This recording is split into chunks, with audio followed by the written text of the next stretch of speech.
Genèse chapitre 33. Jacob fait la paix avec son frère.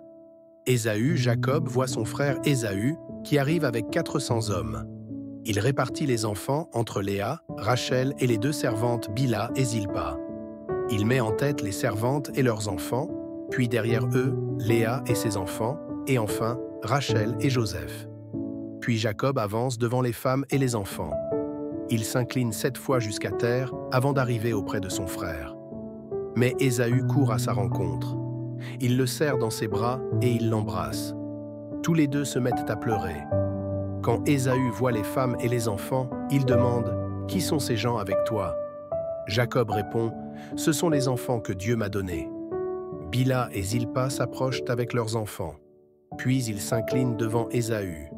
Léa s'approche aussi avec ses enfants, puis Joseph s'approche avec Rachel et il salue Ésaü de la même façon. Ésaü demande « Qu'est-ce que tu allais faire avec tous les troupeaux que j'ai rencontrés ?» Jacob répond « Mon maître, je voulais que tu te montres bon envers moi. » Ésaü continue « Mon frère, j'ai assez de biens. Garde ce qui est à toi. » Jacob dit « Non, je t'en prie. Si tu ne m'en veux plus, accepte ce cadeau que je te fais. Ton visage a été pour moi comme le visage de Dieu. En effet, tu as été bon pour moi. Accepte donc le cadeau que je t'ai envoyé. C'est Dieu qui me l'a donné, et j'ai tout ce qu'il me faut. » Jacob insiste, et Ésaü finit par accepter. Il dit « Levons le camp. Partons. Je vais t'accompagner. » Jacob lui répond « Mon maître, tu le sais, les enfants sont fragiles, et il faut faire attention aux brebis et aux vaches qui allaitent leurs petits. Si on les oblige à marcher vite, même un seul jour, toutes ces bêtes vont mourir. S'il te plaît, Ésaü, passe devant. Moi, j'irai doucement au pas de mon troupeau et au pas des enfants, jusqu'à ce que j'arrive auprès de toi, au pays de Séhir. » Ésaü dit « Je veux laisser avec toi une partie des gens qui m'accompagnent. » Jacob répond « Ce n'est pas la peine. L'important, c'est que tu t'es montré bon envers moi. » Ce jour-là, Ésaü reprend la route pour Séhir. Jacob, lui, part pour Sukkot. Là, il construit une maison pour lui et des huttes pour son troupeau. C'est pourquoi on appelle cet endroit Sukkot, c'est-à-dire les huttes. Jacob en Canaan. Quand Jacob revient de Haute-Mésopotamie, il arrive en bonne santé à la ville de Sichem, qui est en Canaan. Il campe près de la ville. C'est Hamor qui l'a fondée. Jacob achète aux enfants de ses enfants la parcelle de terre où il a dressé sa tente. Il la paie 100 pièces d'argent. À cet endroit, il dresse un autel en honneur de El, le Dieu d'Israël. Genèse chapitre 34. Les fils de Jacob vengent leur sœur Dina. Un jour, Dina, la fille de Jacob et de Léa, va rendre visite aux femmes de Canaan. Sichem, le fils de Hamor, le chef hivite de la région, la voit. Il l'enlève et il couche avec elle en lui faisant violence. Mais il s'attache vraiment à Dina, la fille de Jacob. Il l'aime beaucoup et il essaie de gagner son cœur. Il dit à son père Hamor « Demande pour moi cette jeune fille. Je veux qu'elle devienne ma femme. » Jacob apprend que Sichem a sali sa fille Dina, mais ses fils sont dans les champs avec le troupeau. Alors il ne dit rien jusqu'à leur retour. Hamor, le père de Sichem, va chez Jacob pour lui parler. Quand les fils de Jacob reviennent des champs, ils apprennent ce qui s'est passé. Ils se sentent insultés et se mettent dans une violente colère. En effet, Sichem a commis une faute très grave en couchant avec la fille de Jacob. On ne doit pas se conduire de cette façon en Israël. Mais Hamor leur dit « Mon fils Sichem est amoureux de cette jeune fille. Donnez-la pour femme à mon fils.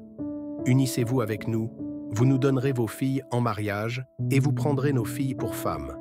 Vous habiterez auprès de nous. Le pays vous sera ouvert. Vous pourrez vous installer là, faire vos affaires et devenir propriétaire. » Sichem lui-même vient dire au père et aux frères de la jeune fille « Soyez indulgents pour moi, et je vous donnerai ce que vous me demanderez. Vous pouvez exiger de moi une dot importante et beaucoup de cadeaux. Je paierai tout ce que vous me demanderez. Seulement donnez-moi cette jeune fille pour femme. » Les fils de Jacob répondent à Sichem et à son père Hamor. Ils leur mentent parce que Sichem a sali leur sœur. Ils leur disent « Nous ne pouvons pas donner notre sœur en mariage à un homme qui n'est pas circoncis. Ce serait pour nous la honte. Nous accepterons votre demande à une seule condition. Tous les hommes de chez vous doivent te faire circoncire comme nous. Nous vous donnerons nos filles en mariage, et nous prendrons vos filles pour femmes. Nous habiterons près de vous, et ensemble, nous formerons un seul peuple. Si vous n'acceptez pas d'être circoncis, nous reprendrons notre sœur et nous partirons. » Ces paroles plaisent à Hamor et à son fils Sichem. Le jeune homme se met tout de suite à faire ce qui avait été demandé, car il veut la fille de Jacob. Il a beaucoup d'influence dans la famille de son père. Hamor et Sichem viennent à la porte de la ville et ils se mettent à parler aux habitants de cette ville. Ils disent « Ces gens sont en paix avec nous. Ils n'ont qu'à habiter avec nous dans le pays. Qu'ils y fassent des affaires, que tout ce pays leur soit grand ouvert. Prenons leurs filles pour femmes et donnons-leur nos filles en mariage. Ces gens accepteront d'habiter avec nous pour former un seul peuple, mais à une seule condition. Tous les hommes de chez nous doivent se faire circoncire comme eux. Si nous leur donnons notre accord, ils viendront habiter auprès de nous.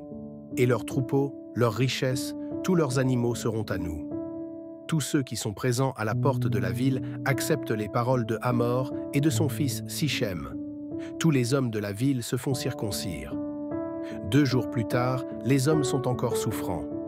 2 fils de Jacob, Siméon et Lévi, frères de Dina, prennent leur épée. Ils entrent dans la ville avec assurance et ils tuent tous les hommes. Ils tuent Hamor et son fils Sichem. Dans la maison de Sichem, ils reprennent Dina et ils sortent. Les autres fils de Jacob s'attaquent aux morts et ils volent tout ce qu'il y a dans la ville. Tout cela parce qu'on a sali leur sœur. Ils prennent les moutons et les chèvres des gens de Sichem, leurs bœufs, leurs ânes, tout ce qui est dans la ville et dans les champs. Ils emportent toutes leurs richesses, tous leurs enfants et leurs femmes, et ils volent tout ce qui est dans leur maison. Jacob dit à Siméon et à Lévi, « Vous m'avez porté malheur. À cause de vous, les Cananéens et les Périzites vont me détester. Nous sommes très peu nombreux. Ils vont s'unir contre moi, ils m'attaqueront et je serai détruit avec ma famille. » Siméon et Lévi répondent, « Est-ce que cet homme avait le droit de traiter notre sœur comme une prostituée ?» Matthieu 13, chapitre 24-43. La mauvaise herbe, Jésus utilise pour eux une autre comparaison. Le royaume des cieux ressemble à ceci. Un homme a semé du bon grain dans son champ. Une nuit, pendant que tout le monde dort, son ennemi arrive. Il sème de la mauvaise herbe au milieu du bon grain et il s'en va. Les plantes poussent, elles produisent les épis et la mauvaise herbe paraît aussi. Les serviteurs vont dire au propriétaire, « Maître, tu as semé du bon grain dans ton champ, n'est-ce pas? D'où vient donc cette mauvaise herbe ?» Il leur répond, « C'est un ennemi qui a fait cela. » Les serviteurs lui disent, « Est-ce que tu veux que nous allions enlever la mauvaise herbe ?» Le propriétaire leur dit, « Non. En enlevant la mauvaise herbe, vous risquez d'arracher aussi les épis. Laissez tout pousser ensemble jusqu'à la récolte. Et au moment de la récolte, je dirai aux ouvriers, « Enlevez d'abord la mauvaise herbe, faites des tas pour la brûler. Ensuite, ramassez les épis et mettez la récolte dans mon grenier. » La graine de moutarde de Jésus utilise pour eux une autre comparaison. Le royaume des cieux ressemble à ceci. Un homme a pris une graine de moutarde pour la semer dans son champ. C'est la plus petite de toutes les graines, mais quand elle a poussé, c'est la plus grande des plantes. Elle devient un arbre, et les oiseaux viennent faire leur nid dans ses branches. La levure Jésus utilise pour eux une autre comparaison. Le royaume des cieux ressemble à ceci. Une femme prend de la levure et la mélange à 25 kilos de farine. Et toute la pâte lève. Jésus utilise des comparaisons pour annoncer des choses cachées. Tout cela, Jésus le dit aux foules avec des comparaisons. Il leur parle toujours avec des comparaisons, pour réaliser ce que le prophète a annoncé. Je leur parlerai avec des comparaisons. J'annoncerai des choses cachées depuis la création du monde. Jésus explique l'histoire de la mauvaise herbe. Alors Jésus laisse les foules et il s'en va à la maison. Ses disciples s'approchent de lui et lui demandent « Explique-nous l'histoire de la mauvaise herbe dans le champ. » Jésus leur répond « Celui qui sème le bon grain, c'est le Fils de l'homme. Le champ, c'est le monde. Le bon grain, ce sont les gens qui appartiennent au royaume. La mauvaise herbe, ce sont les gens qui appartiennent à l'esprit du mal. L'ennemi qui a semé la mauvaise herbe, c'est l'esprit du mal. La récolte, c'est la fin du monde, et les ouvriers, ce sont les anges. On a ramassé la mauvaise herbe pour la brûler dans le feu. Eh bien, la même chose arrivera à la fin du monde. Le Fils de l'homme enverra ses anges. Ils enlèveront de son royaume tous ceux qui font tomber les autres dans le péché et tous ceux qui font le mal. Ils les jetteront dans le grand feu. Là, ces gens pleureront et ils grinceront des dents. Mais ceux qui sont fidèles à Dieu brilleront comme le soleil dans le royaume de leur Père. Celui qui a des oreilles, qu'il écoute.